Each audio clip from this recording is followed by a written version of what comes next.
네, 오늘도 섹터에 대한 분석 도와드리도록 하겠습니다. 섹터 인사이트 시작할 텐데요. 오늘 함께할 주제는요. 하반기 중국의 추가 부양책이 기대가 되고 있습니다. 구조적인 경제 위기를 극복할 수 있을지 지금 관전 포인트로 떠오르고 있는데요. 중국 정부는요. 적극적인 경기 부양책을 실행을 하고 있습니다. 그럼에도 불구하고 상반기에는 그 효과가 좀 미미했다라는 평가가 나오고 있고 오히려 시작은 하반기 추가 부양책이 나올 수도 있다라는 전망에 무게를 싣고 있습니다. 중국 경기와 관련돼서 자세한 이야기 나눠보도록 하죠. 김경환 하나증권 연구위원 모셨습니다. 어서 오세요. 반갑습니다. 안녕하십니까. 네, 미국과 중국은요 3차 무역 회담을 통해서 관세 유예 기간을 연장하기로 합의를 했습니다. 미중 간의 관세에 대해서는 어떻게 해석하셨습니까? 일단은 이번 주에 최종 미국 쪽에서 합의가 필요하기 때문에 이번 주까지는 고비가 있겠습니다만 어쨌건 간에 미중 간의 4분기까지 관세 부분에 대해서는 전술적인 휴전을 이어가면서 일단 리스크를 조금 뒤로 미뤘다고 보시면 될 것 같고요. 기회 요인으로 일단 본다면 양측이 전면전으로 가기보다는 고율 관세라든지 혹은 히토류나 기술 쪽 제재에 대해서 좀 완화하는 모습을 좀 보이면서 단기의 충격을 좀 줄이고자 하는 노력을 좀 기회 요인으로 볼 수 있을 것 같고요. 다만 여전히 리스크라고 좀 볼 수 있는 부분은 합의 자체는 연장을 시켜놓고 최종적으로 4분기에 타결은 하겠습니다만 그 가운데 중국 입장에서 보자면 어쨌건 대미 수출의 비중이 여전히 14%가 넘는 상황에서 관련해서 이제 밀어내기 수출이나 우회 수출 이런 것들이 전반적으로 이제 효과들이 약화되면서 실제 수출이 좀 약화될 수 있다는 부분, 그리고 이제 노이즈가 계속 나오겠지만 연말까지 양측이 원하고 있는 기술 제재나 환율 이런 부분에 대한 좀 섬세하고 좀 상세한 어떤 합의들이 아직 이루어지지 못했기 때문에 이 부분이 시장 입장에서는 어느 정도 호재를 좀 담겨온 다음에 이제 다시 한번 좀 리스크로 좀 인지할 가능성이 있지 않나 이렇게 좀 보고 있습니다. 네, 이런 가운데 반도체 패권 전쟁은 더욱더 심화될 수도 있다. 이런 전망이 나오고 있습니다. 그럴 만도 한 게 미국이 아니라 중국이 미국 엔비디아 칩에 대해서 보안 우려를 좀 문제를 제기한 바 있습니다. 엔비디아를 지금 걸고 넘어지고 있는데 중국의 속내는 뭐라고 보십니까? 일단 전형적인 중국 수뇌부의 좀 스타일인 것 같은데요. 양측의 합의가 이제 전술적으로는 좀 휴전을 하고는 있지만 이제 기술 쪽 제재에서 조금 더 얻고자 하는 부분이 많지 않나 생각을 좀 갖고 있습니다. 이번에 전술적인 휴전하는 과정에서 중국이 히토류나 생산 쪽에 대한 무기를 가지고 좀 얻어놓은 것들이 있는 만큼 향후 이제 그 기술 제재 관련해서 조금 더 완화하고 싶은 측면이 있을 것 같고요. 엔비디아 젠슨왕이 중국에 가서 상당히 환대도 받고 여러 가지로 이제 액션들이 있었지만 그 다음부터는 일종의 약간 군기 잡기 비슷하게 메시지를 좀 더 경고성으로 좀 내면서 좀 더 압박 수위를 좀 높이는 것 같습니다. 실질적으로는 엔비디아의 어떤 수요를 원하고 있는 중국 입장에서 특별한 실질적인 움직임이 있다기보다는 중국 입장에서 이 보안 문제, 안보 얘기하면서 보안에 대한 얘기 계속 했었기 때문에 미국에 보여주기식으로 약간 거울 치료 같은 행동들도 좀 있을 것 같고 또한 조금 더 4분기에 어떤 최종 합의를 앞두고 기술 쪽 제재 완화를 좀 더 장기적으로 좀 얻어내려는 그런 일종의 수단, 압박이라고 좀 보고 있고요. 결국에는 주가 측면에서 그렇게 악재로 작용하기 좀 어려울 것 같고 3개월에서 한 6개월 정도 중국이 이런 관련해서 약간의 그 병행 작전이라고 좀 보시면 될 것 같습니다. 네, 그동안 미국이 중국의 보안을 걸고 넘어졌기 때문에 이번 이 사례는 좀 거울 치료다라는 평가를 해주셨습니다. 자, 중국 경제 지표도 하나씩 살펴보도록 할 텐데요. 중국 경기 지표는 최근 어떤 흐름을 보였는지가 궁금하고 하반기 중국 경기에 대해서는 어떻게 전망하십니까? 최근 흐름은 그렇게 나쁘진 않았습니다. 상반기 중국이 전년비로 5.3% 정도 성장을 하면서 연말까지 이제 중국이 목표로 하고 있는 5% 성장을 상반기에 표면적으로 넘은 상황입니다. 생산이나 민간 소비 그리고 밀어내기 수출 요인들 이런 것들이 일회성일 수도 있겠습니다만 어쨌건 정책의 목표를 조금 달성한 상황이고요. 최근 흐름만 보자면 여전히 물가라든지 기업 이익 같은 가격 신호가 굉장히 약하기 때문에 하반기 일부 숙제는 있지만 단기적인 흐름은 나쁘지 않았고 상반기 이제 성과를 바탕으로 3분기에 이런 부분을 리뷰한 다음에 추가적인 부양책을 조금 타진하는 그런 시기가 좀 다가오지 않겠나 이렇게 좀 판단을 갖고 있습니다. 네, 경제 성장률 목표치를 달성하기 위해서 하반기에 추가적인 경기 부양책이 나올 수도 있다라는 게 시장의 전망인 것 같습니다. 위원님께서는 현 시점에서 어떤 부양책이 지금 가장 필요하다고 보십니까? 기본적으로 네. 최근 중국 수뇌부의 생각을 좀 알 수 있는 자리가 이제 중앙정치국회의라는 게 있는데 네. 지난주에 이제 개최됐었는데 사실은 상반기 성과가 나쁘지 않다 보니까 수뇌부의 평가가 단기적으로는 성장률은 뭐 크게 문제는 없다. 그리고 4월 달에 있었던 회의에서 대외 불확실성을 좀 제시를 했었는데 미중 간의 관세 부분을 조금 밀어놓다 보니까 단기적인 성장 촉진에 대한 시급성은 좀 떨어진 것처럼 약간 이제 코멘트를 했습니다. 그래서 제가 볼 때 하반기 가장 시급한 부분은 역시 내수 관련해서 서비스업이라든지 민간 고용이라든지 이런 부분이 당연히 이제 문제가 될 것 같고 또 최근에 이제 뒤에서 말씀드리겠지만 중국의 구조조정 관련해서 가격 신호가 워낙 약하다 보니까 제조업의 공급 과잉에 대한 부분들 이런 것들을 좀 해소할 수 있는 부양책과 구조조정이 좀 병행될 필요가 있지 않나 이렇게 좀 보여집니다. 네, 그렇다면 이 추가 부양책이 발표되는 시점에 대해서도 좀 궁금해지는데 오늘 10월이죠. 개최되는 중앙위 전체 회의가 좀 유력하다라는 분석이 나오고 있습니다. 동의하십니까? 네, 동의하고요. 네. 저희가 이제 중앙위 전체 회의 자체는 이제 저희가 당대회로 좀 알려져 있고 중국이 독당 체제다 보니까 당대회가 선행 이벤트로서 하반기 가장 중요한 이제 네. 이벤트인데 이번에 이제 4중전회로 넘버링이 돼 있고 어떻게 보면 뭐 최근에 실각설이라든지 정치 리스크가 얘기가 좀 많이 나온 상황에서 이제 본인의 어떤 체제나 이런 본인의 1인 체제를 좀 공고히 하는 그런 자리들이 이번 9월 초에 열병식부터 시작을 해서 10월 달 당대회까지 좀 이어질 것 같습니다. 이번에 그 큰 틀에서 보면 당대의 메인 어떤 핵심적인 네. 이벤트는 내년에 시작하는 경제산업 5개년 계획의 틀을 잡고 그와 관련된 내용이 메인이긴 하겠습니다만 부양책의 시급성이 조금은 떨어졌다 하더라도 올해 4분기나 내년 상반기까지 중국의 수출이 좀 나빠질 것들이 자명하기 때문에 중국의 부양책이 공개적으로 나온다면 10월이 될 것 같고요. 추가적으로 이 당대회 전후로 추경 여부, 즉 혹은 그러니까 내년의 전반적인 재정을 좀 미리 앞당겨서 집행하는 어떤 결정 여부가 네. 10월에 좀 결정이 될 것 같아서 시장은 9월보다는 10월 달 추가 부양책을 좀 기다릴 필요가 있을 것 같습니다. 네, 중국의 추가적인 부양책은 9월이 아니라 10월 달에 좀 나올 가능성이 크다라고 말씀해 주셨고요.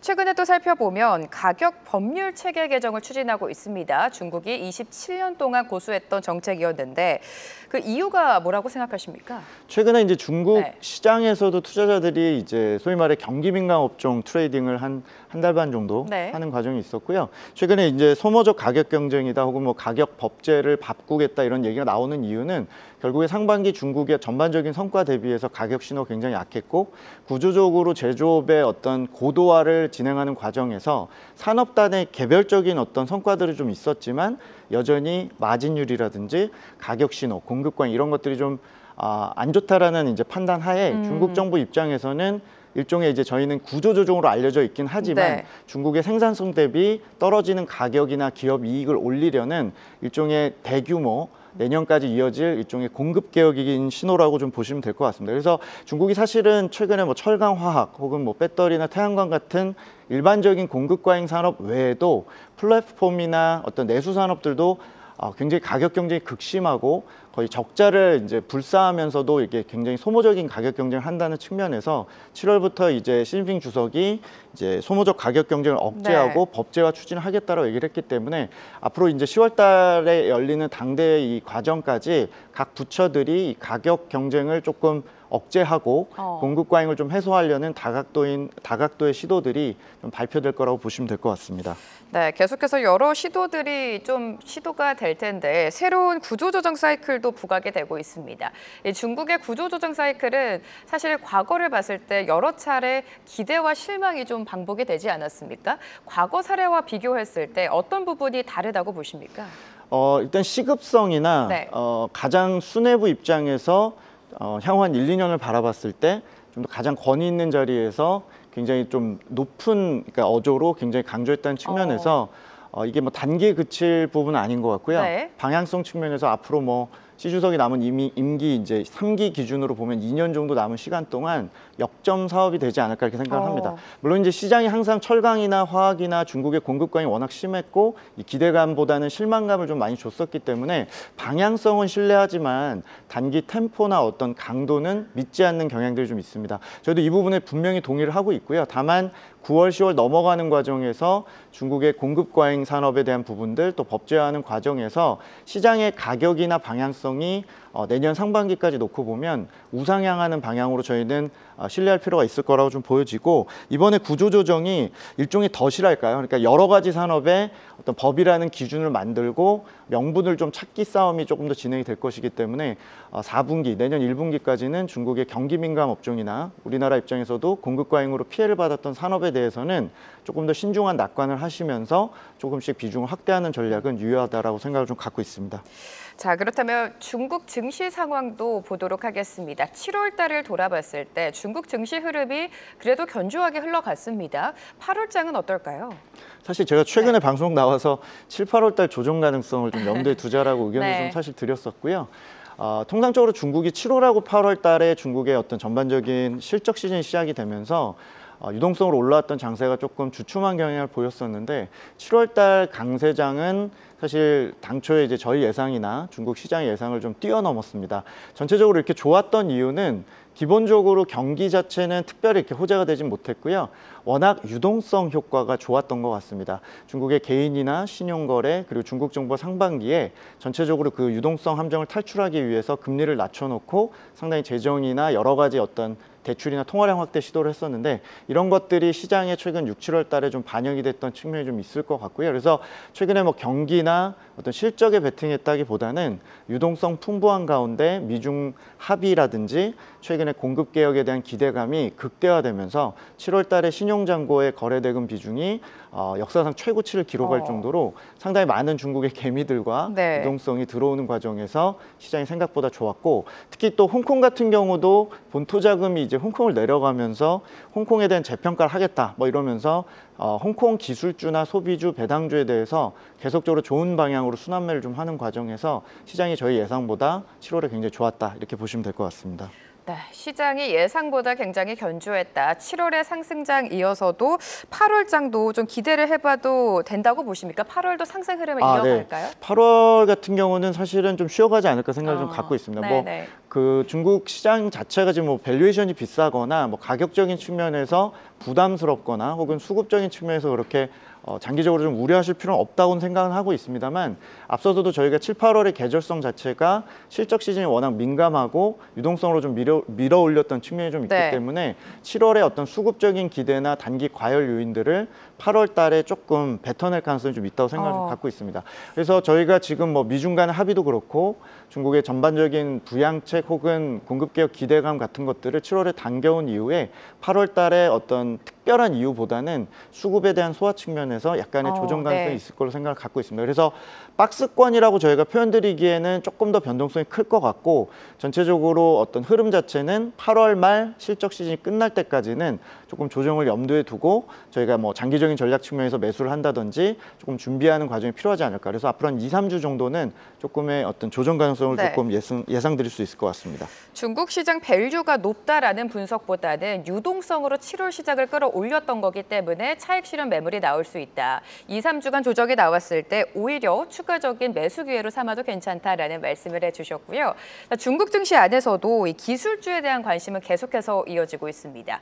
AI 산업 그리고 로봇 개발이 중국 경쟁력이 계속 좀 강화가 되고 있는 움직임인데, 최근에는요 유니트리가 800만 원이 되지 않는 휴머노이드 로봇을 네. 발표하기도 했습니다. 어떻게 보셨어요? 또 뭐 하반기 중국의 네. 로봇 업체들이 이제 뭐 유니트리도 그렇고 많은 네. 스타트업 업체들 또 대기업에서 하는 자회사들이 본토 혹은 홍콩에 상장 러쉬가 좀 있을 것 같습니다. 그래서 아마 중국의 뭐 피지컬 AI 쪽이나 휴머노이드 로봇이나 저공 경제나 전반적으로 이런 생태계가 좋다는 거는 이제 시장에서 좀 인지를 하고 계시고, 본격적으로 어떤 것들이 좀 도화선이 될지에 대해서 다들 좀 신경을 쓰고 계실 것 같습니다.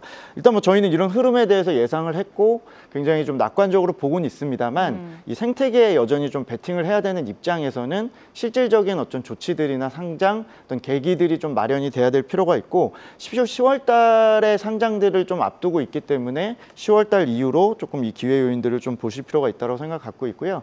사실은 2월, 3월 달에 딥시크 이슈, 또 2분기에 좀 잠잠하다가 최근 6월, 7월 이후에 홍콩 쪽의 기술주에 대한 관심이 다시 높아지는 부분은 아무래도 미국 쪽의 어떤 기술주들이 먼저 이제 다시 반등한 다음에 키 맞추기 요인이 좀 컸다고 보고, 중국 자체적인 어떤 서사라든지 호재들을 좀 보시려면 이번 9월 이후에 나오는 중국의 산업 경제 관련된 5개년 계획이나 10월 당대에서 얼마나 강하게 정책 지원을 하느냐에 대한 부분들을 좀 지켜보시면서 긴 그림에서 중국의 생태계 쪽에서 로봇이나 이런 쪽을 좀 낙관하실 필요가 있다고 보여집니다.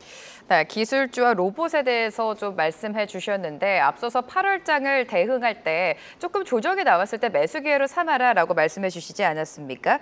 연구원님께서는 어떤 섹터를 현재 가장 유망하게 보고 계십니까? 네, 말씀드린 대로 8월 달은 지수보다는 업종과 네. 종목에 좀 더 공을 들여야 될 것 같고요. 업종의 경우는 사실 기술주가 상대적으로 수급적으로나 전체적으로 좀 좋을 것 같습니다. 그래서 홍콩 쪽 기술주 중심으로 돼 있는 항생테크 지수가 그나마 저희가 지수 대비해서 상대적으로는 우위에 있다고 보고 있고, 네. 업종 측면에서 여전히 공급개혁 관련된 아까 구조조정 얘기를 좀 드렸습니다만 중국의 시클리컬 업종이죠. 그러니까 배터리나 태양광, 또 중국의 화학이나 철강 같은 업종들이 최근엔 조금 조정을 받고 있습니다만 궁극적으로 9월, 10월 달을 바라볼 때는 시클리컬 업종도 좀 지켜보실 필요가 있다고 보여집니다. 아무튼 저희는 지수보다는 업종과 종목에 대한 대응, 그리고 지수를 하신다면 항생테크, 그리고 업종 전체적으로 봤을 때는 경기민감 업종이랑 좀 쉬었었던 기술주 중심으로, 특히 홍콩 시장 중심으로 좀 보실 필요가 있다고 보여집니다.